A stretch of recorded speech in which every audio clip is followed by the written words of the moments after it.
Hi guys, in today's video we're gonna see how you can basically record your computer with Audacity.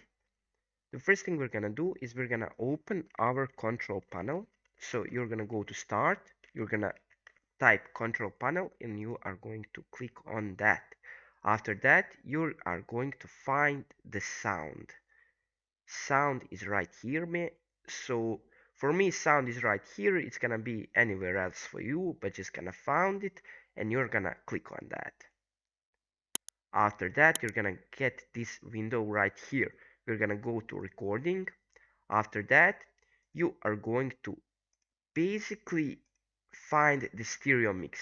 So it's gonna be disabled for you and it's not gonna show. The thing you're gonna go basically do right now is you're gonna go to the recording, you're gonna right click on the field here, and you're gonna click on show disabled devices. Click on that, and after that you're gonna get the stereo mix.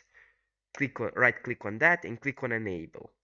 After that click on stereo mix and go to properties, go to listen, and you're gonna uncheck listen to this device. So uncheck, click on apply and OK. After that, you're gonna click on OK and you're all set. The first thing we're gonna do is we're gonna open Audacity. And after we open the Audacity program, we're gonna go to Edit and Preferences. So either you click Control P or we're just gonna go to Edit and Preferences. We're gonna get this window right here. So the first thing we're gonna do is we're gonna go to Audio Settings.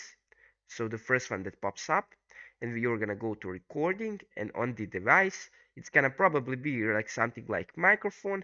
You're gonna change it to stereo mix, Realtek high definition, or anything else. Basically it's just gotta be stereo mix.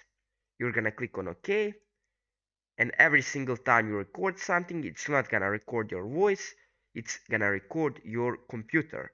So thank you guys for watching this video. I hope you guys gonna learn something from this. I hope I helped you guys, and that's it. Bye.